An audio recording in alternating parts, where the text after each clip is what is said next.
Welcome to my channel Science and Earth. Today we will study about sources of energy part 4. This is the part 4 of sources of energy. Now please like, share and subscribe to my channel. So let us start the sources of energy. So this is biomass energy. Biomass energy is the energy, the dead parts of plants and trees and the waste material of animals are known as biomass. The dead parts of the plants and trees and the waste material of animals, all these things, they are known as biomass. Biomass includes agricultural waste also, and cow dung and wood. So these three things are also included in the biomass. The dead parts of the plants. कोई भी plant dead हो जाता है तो उसके जो remains हैं, so they are on the surface of the earth, and trees and waste material of animals like cow dung. So biomass includes agricultural waste. Agricultural waste that is thrown by the after doing the agriculture, there is some waste also, and that is also included in the biomass, cow dung and wood. So the chemical energy in the form of carbon compounds is found in biomass. This biomass contains chemical energy which is in the form of carbon compounds. ये जो biomass होता है, इसके अंदर chemical energy store होती है, और वो केमिकल एनर्जी एक कार्बन कंपाउंड्स के फॉर्म में इसके अंदर होती है. As we know, the plants and trees use sun energy to grow and to prepare their food. So indirectly biomass receives energy from sun. अब एक चीज आपने जो मेरे वीडियोस थे पहले के, उसमें मैंने डिस्कस किया था, डिटेल में डिस्कस हुआ था photosynthesis. This is the process by which plants produce their food. So photosynthesis is impossible without sun energy. So with the help of sun energy only this is possible to prepare food. It means that sun energy is the origin of energy. सन जो है वो, अगर sun energy वो नहीं दे रहा है तो जो फूड प्रिपेयर होता है प्लांट्स के अंदर, वो फूड प्रिपेयर नहीं होगा, इम्पॉसिबल होगा. और वो जो फूड प्रिपेयर नहीं होगा तो उनके अंदर कोई एनर्जी स्टोर नहीं होगी. तो इसलिए जो सनलाइट है, in presence of sunlight, plants prepare their food. It means that sunlight is stored in plants in the form of chemical energy. वो उनमें chemical energy के form में plants के अंदर आ गई. अब plants को उनके जो dead remains हैं उनको biomass कहा गया. It means biomass के अंदर जो energy है वो कहाँ से आई? उसका basic एक origin हुआ sun, वहां से आई.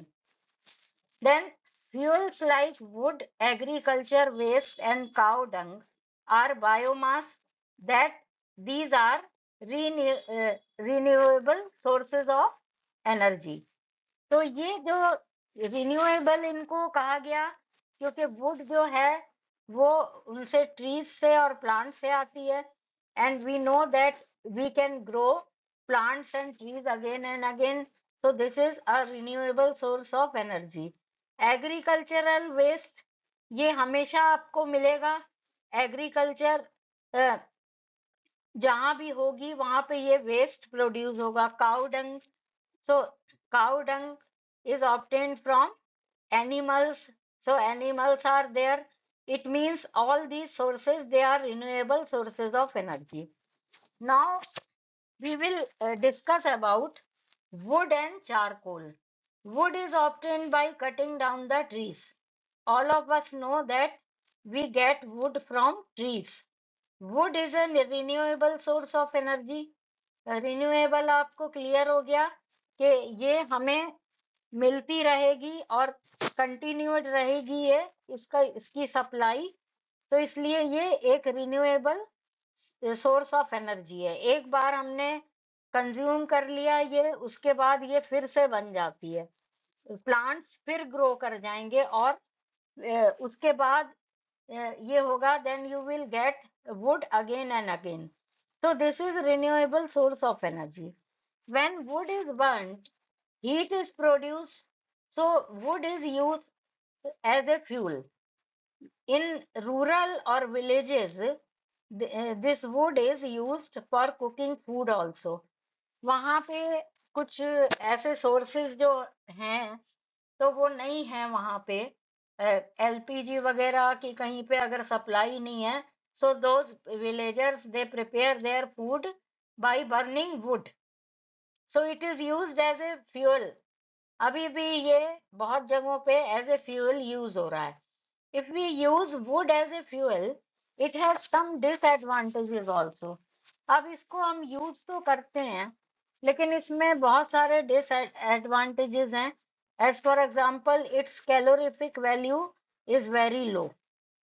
कैलोरीफिक वैल्यू डिटेल में डिस्कस हो गई है मेरे जो अर्लियर जो वीडियोस थे, उसमें कैलोरीफिक वैल्यू की डेफिनेशन और इसकी डिटेल मैंने पूरी डिस्कस की है। Now again I am telling you that calorific value is the amount of heat produced by burning 1 gram of any fuel. किसी भी फ्यूल के 1 यूनिट 1 ग्राम को अगर हम बर्न करते हैं तो हमें जितनी हीट मिलती है, that is called as calorific value. तो ये जो वुड है, इसकी कैलोरीफिक वैल्यू बहुत कम है। इसकी ज्यादा सी क्वांटिटी अगर हम बर्न करेंगे तो क्या होगा, you will gate only a small amount of heat. So its calorific value is low. It means wood produces less heat on burning as compared to other fuels. So this is one disadvantage. Sorry. The burning of wood produces smoke which pollutes air. All of us know that when this wood is burnt, then smoke is produced. So this is the another disadvantage of burning the wood.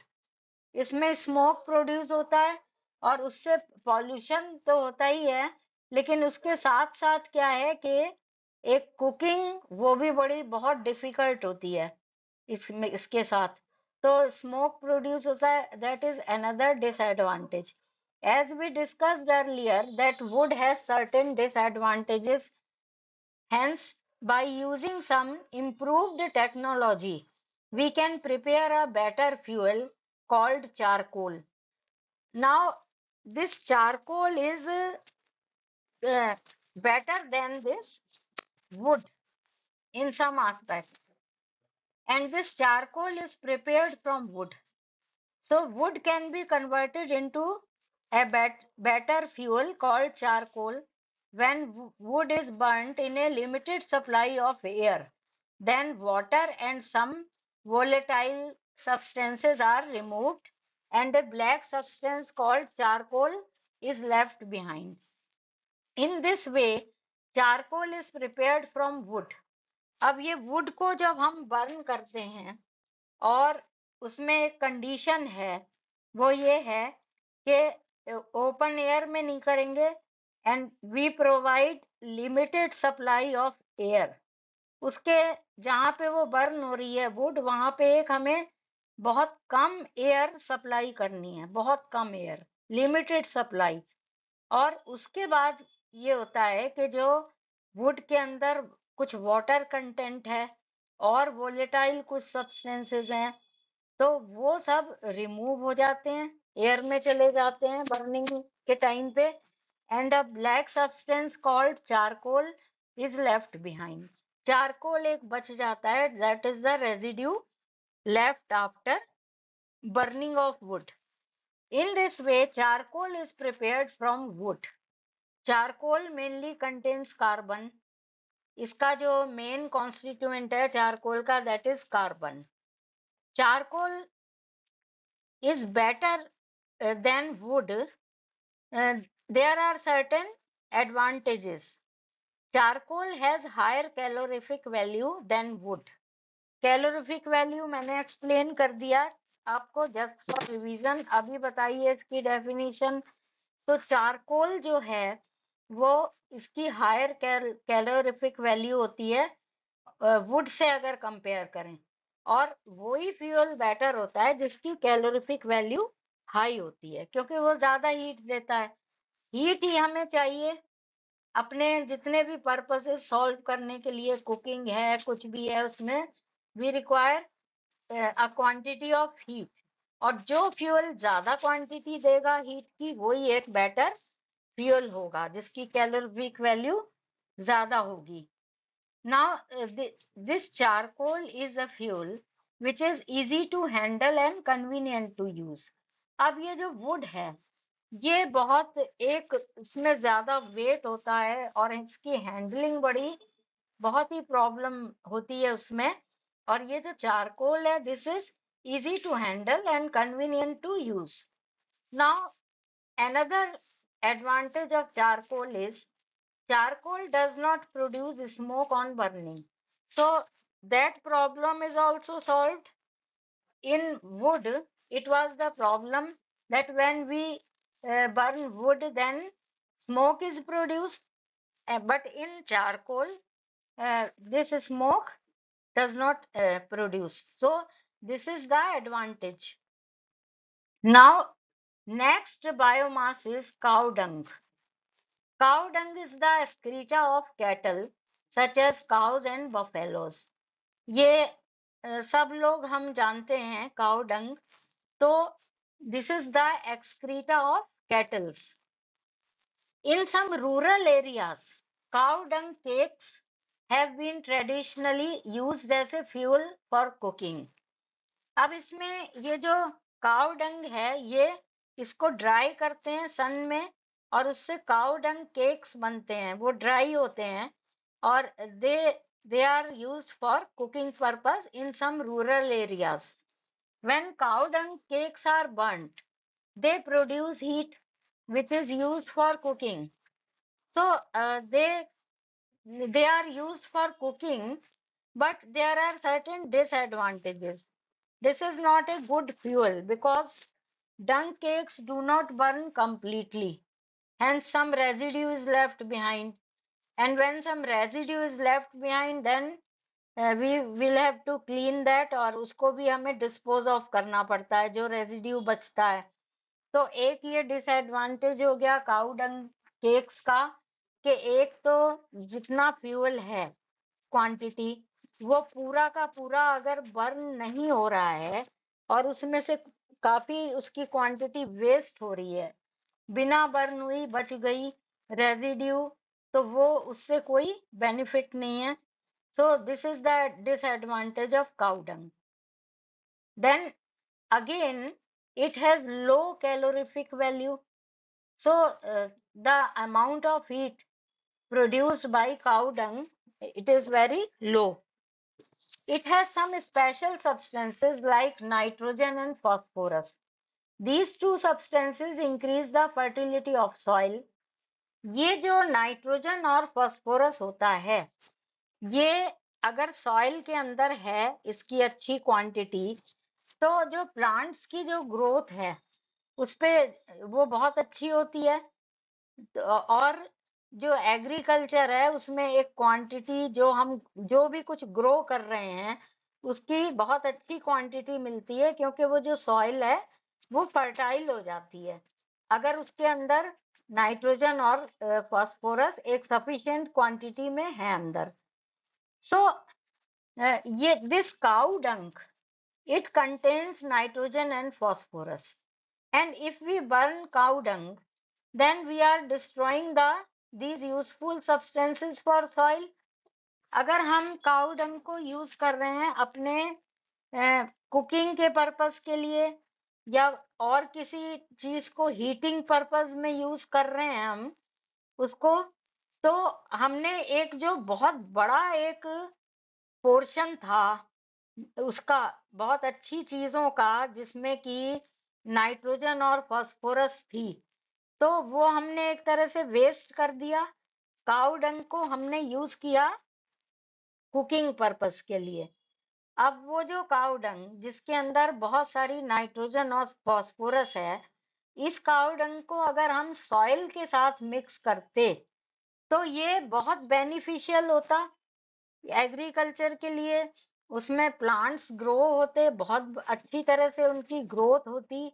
तो अगर हम दो uses को compare करें कि कौन सा use हमारे लिए बेनिफिशियल है, तो उसमें हमें यही दिखाई देगा कि ये जो नाइट्रोजन और फास्फोरस है काऊ डंग के अंदर, तो इसको हम बर्न करके एज ए फ्यूल यूज करके हम इसको वेस्ट ना करें। इसको मिक्स होना चाहिए सॉइल के साथ, वो बहुत हमारे लिए फायदे का होगा, एडवांटेज उसमें बहुत ज्यादा होगा, क्योंकि एक बहुत अच्छी क्वांटिटी जो है वो पैदा होगी। जितने भी प्लांट्स हैं या कोई भी क्रॉप उस पे हम लगाते हैं तो वो भी अच्छी होगी, क्योंकि नाइट्रोजन और फास्फोरस सॉइल की फर्टिलिटी को इंक्रीज कर देंगे। So it means if we burn cow dung, then we are destroying these useful substances. And these useful substances, they can be used for the fertility of soil. Now, another disadvantage of cow dung is that it produces lots of smoke. तो ये disadvantage है ही, जिससे pollution भी create होता है। Now if we use cow dung, then we have seen that there are certain disadvantages. तो हमने better, इसका एक बेटर ऑप्शन है, और वो ये है कि जो काउ डंग है उससे हम बायोगैस प्रिपेयर कर लेते हैं। काउ डंग से बायोगैस प्रिपेयर करते हैं, और जब बायोगैस प्रिपेयर होती है तो उस बायोगैस को तो हम यूज कर लेते हैं एज ए फ्यूल। और ये बायोगैस जब बनती है काऊ डंग से, तो जो बचा हुआ जो काऊ डंग होता है, it means after the preparation of the biogas gas, the some cow dung that is left behind, that is spent cow dung. So it is seen that this spent cow dung, it still contains phosphorus and nitrogen. ये क्या हुआ, जब हमने काऊ डंग से biogas prepare की तो biogas तैयार हो गई, और बायोगैस को हमने यूज कर लिया एज ए फ्यूल। एक ये हमारा एक बेनिफिट इसका मिला हमें। और जो एक रेजिड्यू बचा, जिसे हम कहेंगे द स्पेंट काऊ डंग, तो उसमें जब देखा गया तो ये पता लगा कि जो फास्फोरस और नाइट्रोजन थे वो अभी भी इसके अंदर स्पेंट काऊ डंग के अंदर प्रेजेंट हैं। So this spent cow dung again can be used for fertility of the soil. So इसमें हमें एक डबल एडवांटेज हुआ। एक तरफ एक फ्यूल प्रिपेयर हुआ जिसे बायोगैस कहा हमने काऊ डंग से, और उसके बाद जो स्पेंट काऊ डंग बचा उससे हमने ये नाइट्रोजन और फास्फोरस दोनों हमने पहुंचा दिए सॉइल के अंदर। तो जो सॉइल की फर्टिलिटी थी वो भी इंक्रीज हो गई। अब इससे आपको क्लियर हो गया होगा कि अगर हम काऊ डंग को एक ऐसे ही यूज कर लें directly as a fuel, if we use cow dung directly as a fuel, then we are wasting all these minerals, these nitrogen and phosphorus. But if we prepare biogas from cow dung, so this is a good fuel. So we can use this biogas for cooking purpose and as a fuel. And the spent cow dung, which is left behind, it contains nitrogen and phosphorus. So we can use these two for soil also to increase the fertility of soil. तो इसमें दोनों तरफ से हमें benefit मिला। ये better option है कि हम काउ डंग से पहले बनाएं, बायोगैस प्रिपेयर कर लें। Only the organic matter which is present in cow dung is decomposed and converted into biogas, and the other elements like nitrogen and phosphorus remain intact. बस ये जो तैयार हुई है बायोगैस, ये जो काउ डंग के अंदर जो ऑर्गेनिक मैटर था उसके डिकम्पोजिशन से तो बन गई बायोगैस, और जो उसके अंदर फास्फोरस और नाइट्रोजन प्रेजेंट थे वो एज सच उसमें बचे रह गए लास्ट में। तो ये एक बहुत ही डबल बेनिफिट है। In this way we can use this cow dung as a manure in the soil, वो भी काम हो गया और फ्यूल को प्रिपेयर करने का भी काम हो गया। बायोगैस यूज हो गई एज ए फ्यूल, और जो स्पेंट काउ डंग था वो यूज हो गया to increase the fertility of soil because it contains nitrogen and phosphorus. So these are the advantages of preparing biogas from cow dung. Means first advantage is the spent cow dung again contains phosphorus and nitrogen, so it is used as a manure. Next, it gives a clean fuel called biogas. Biogas बिल्कुल clean fuel है, बहुत अच्छा। And this biogas is the mixture of methane, carbon dioxide, hydrogen and hydrogen sulfide. Its major constituent is methane. Methane is CH4. Its formula is CH4. Methane is a good fuel.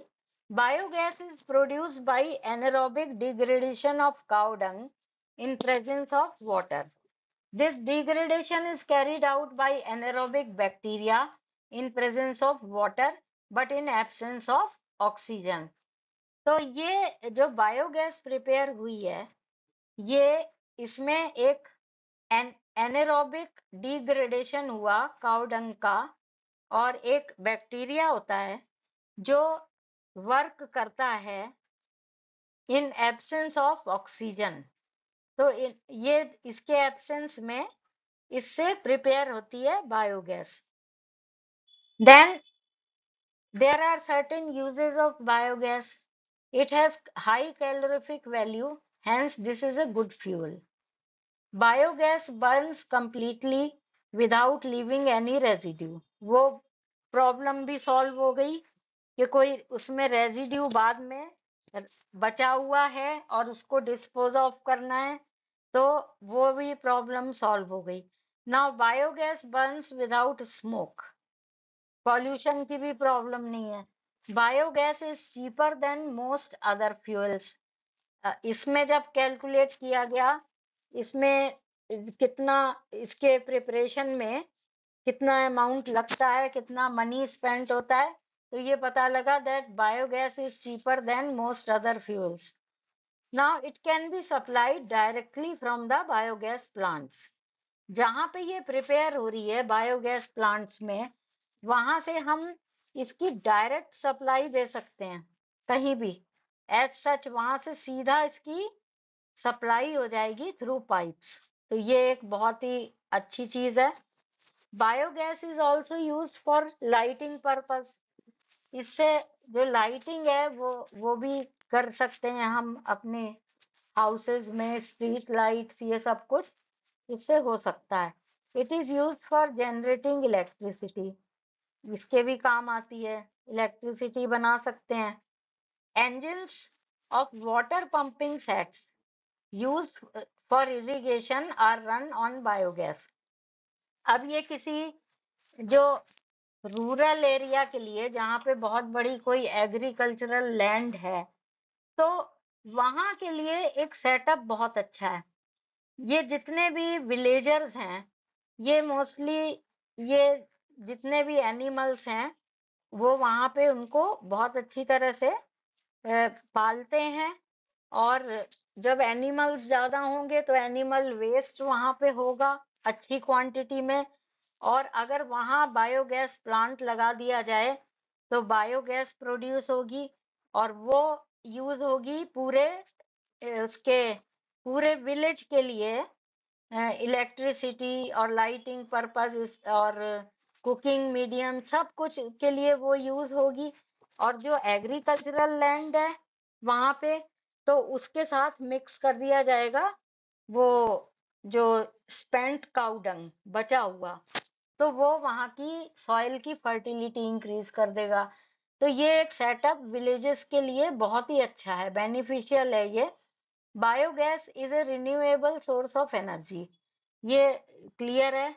ये इधर आप इसे consume करते जाओ और उधर ये बनता जाता है, तो रिन्यूएबल हो गया। Now there is another form of energy which is called as energy from sea. The energy from sea can be procured in the following ways. First is tidal energy. We know that there are high tide and low tide in sea. So uh, this is due to the gravitational pull of moon. ये high tide और low Tide ये सी के अंदर होते हैं। High Tide में waves बहुत high होती हैं, ऊपर जाती हैं हाइट पे, और जो लो टाइड होता है तो उसमें नीचे जाती हैं।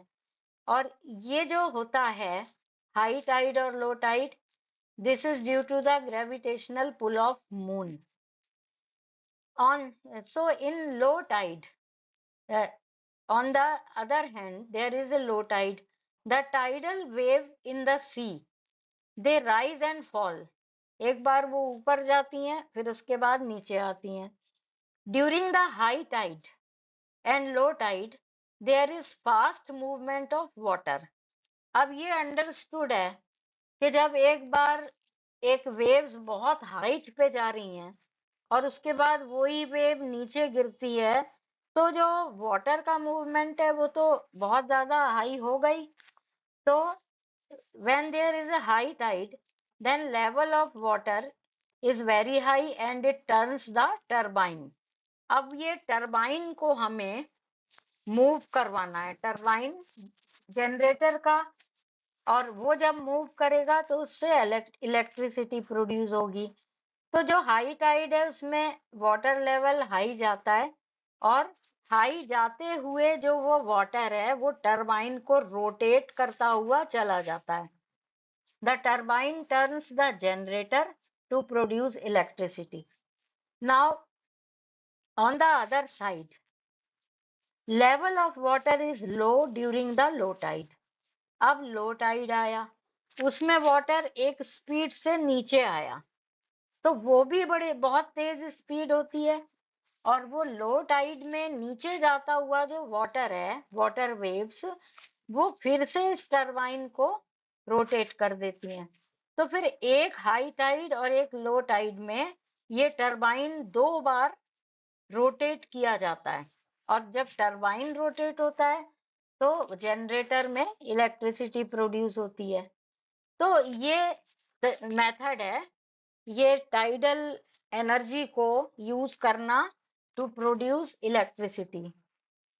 Now in this method there are certain limitations only also.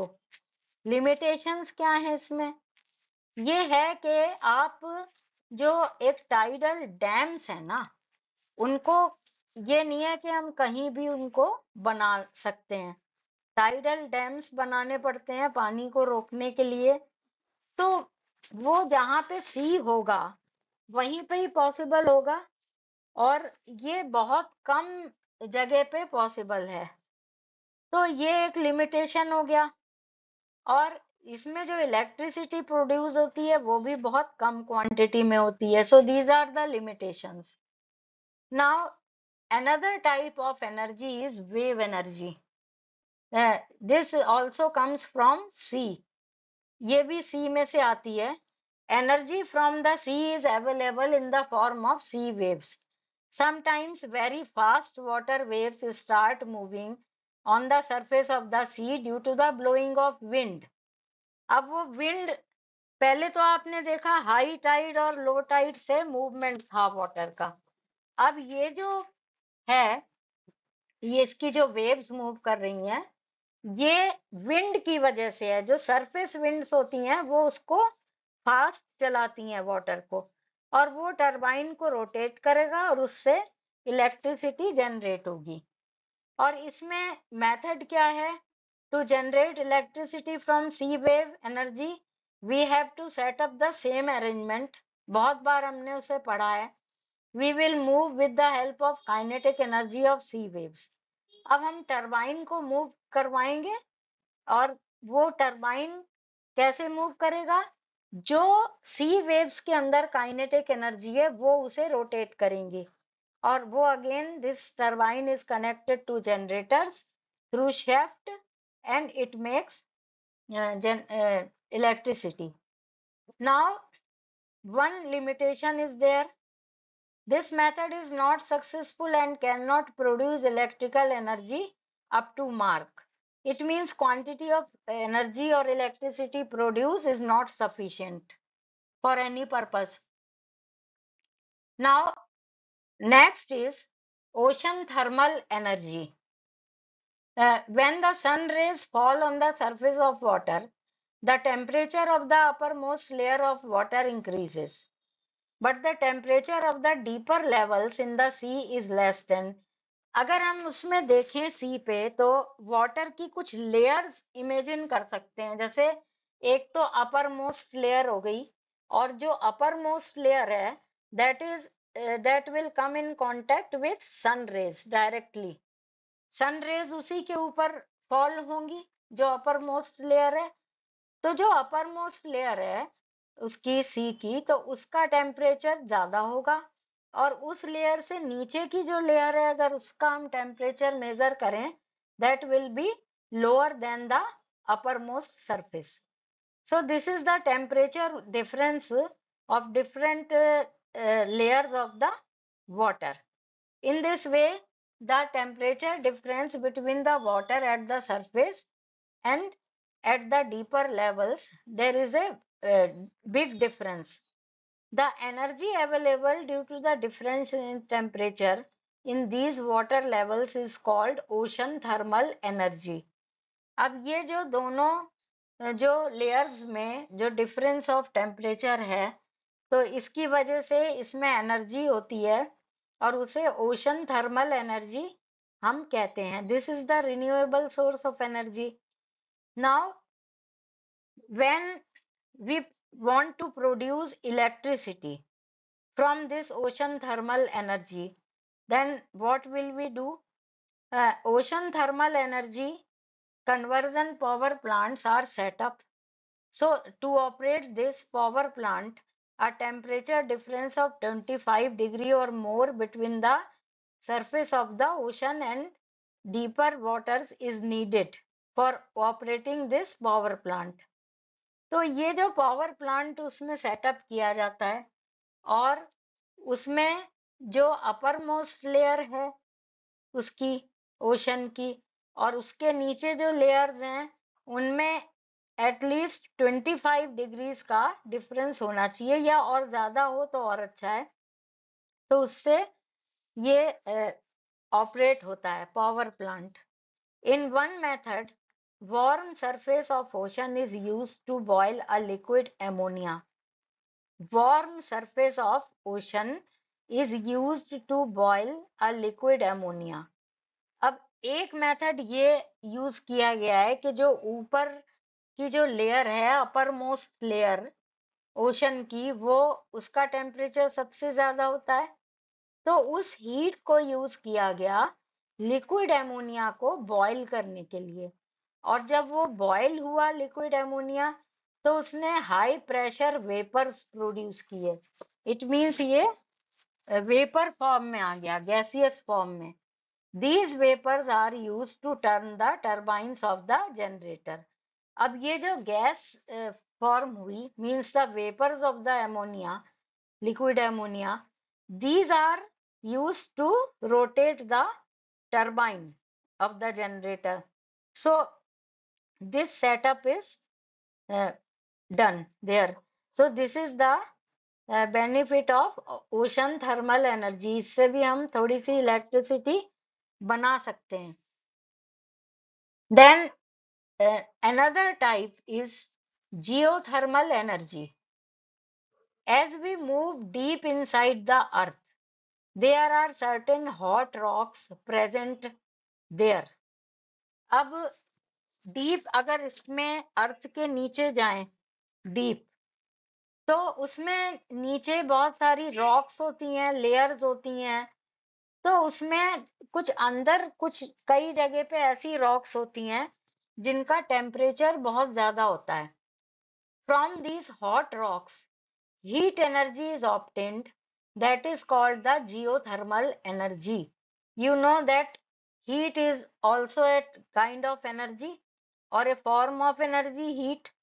So when these rocks are very hot, it means they contain heat, and when heat is a form of energy, so that is obtained, uh, is called as geothermal energy.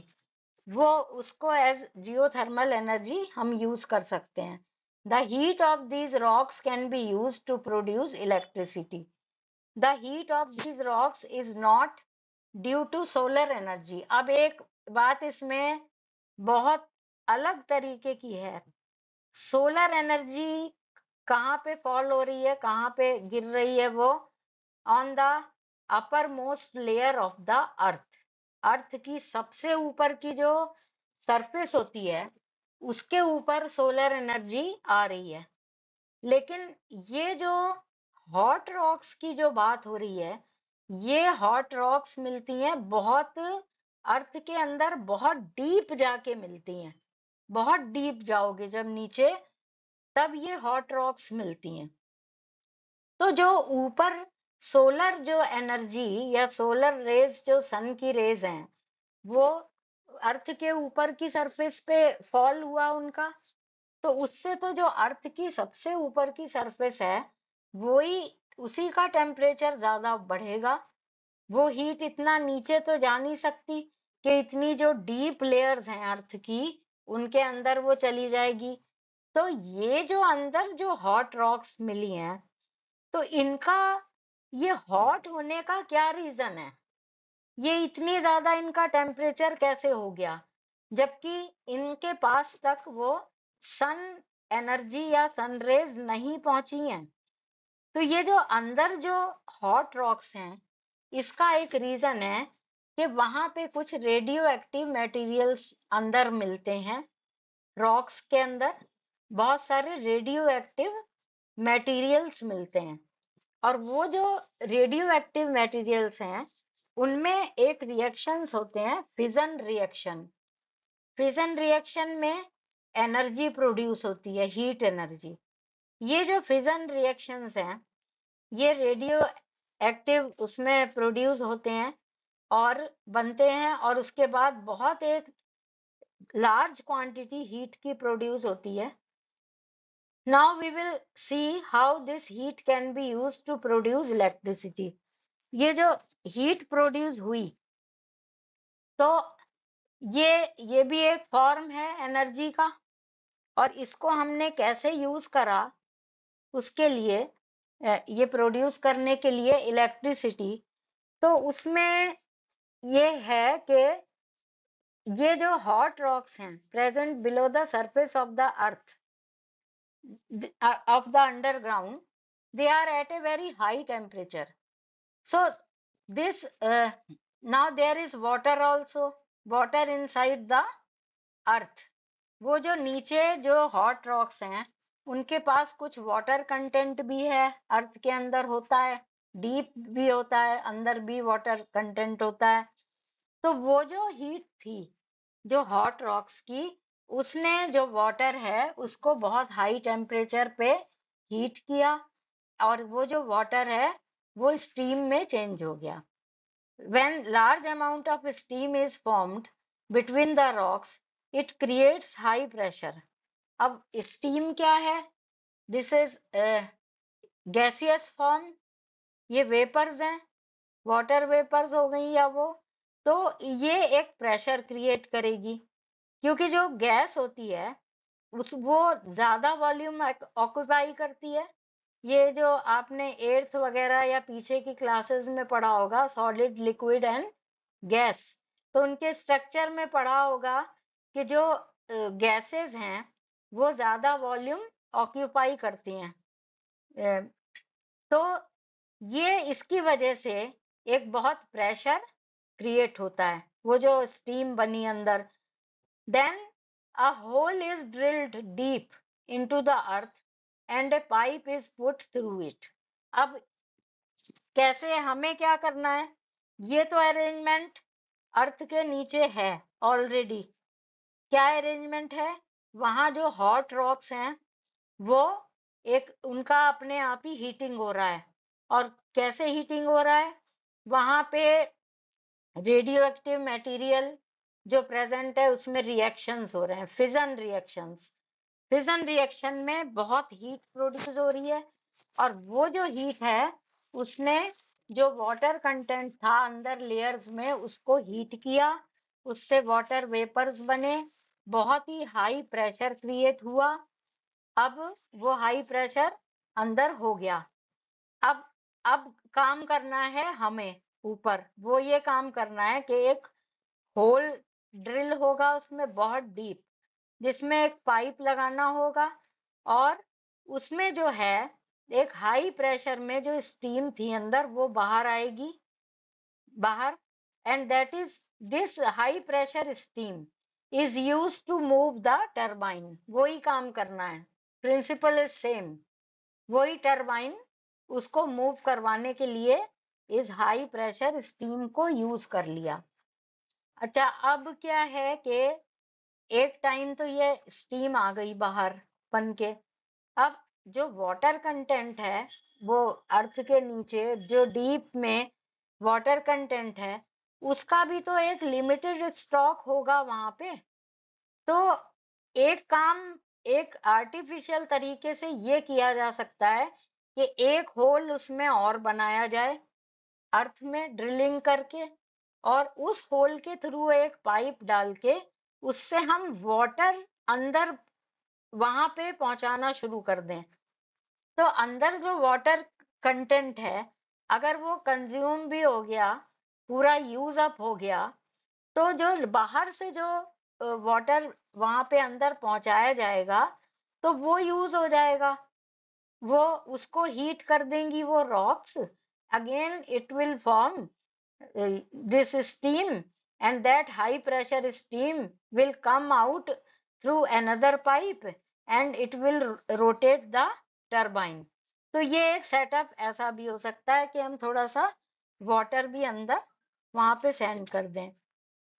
तो ये setup है, इससे geothermal energy को use करते हैं electricity के लिए। Now in this method advantage is that it does not cause any pollution.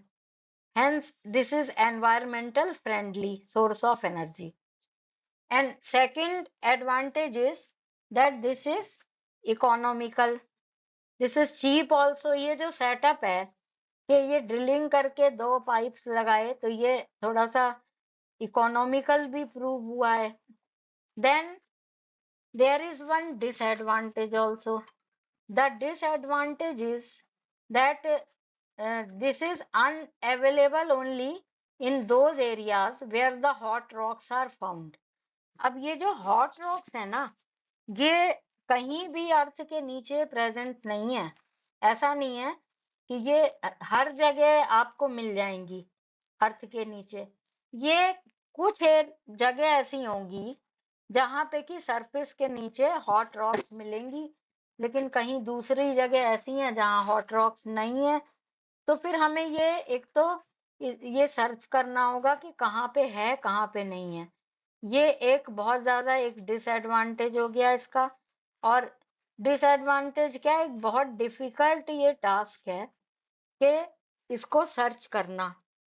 तो ये जो सोर्सेज ऑफ एनर्जी हैं जितने, ये सब रिन्यूएबल सोर्सेज ऑफ एनर्जी हैं, और these can be used to produce electricity to some extent. So we have studied about all the sources of energy. Now this is all. Thank you.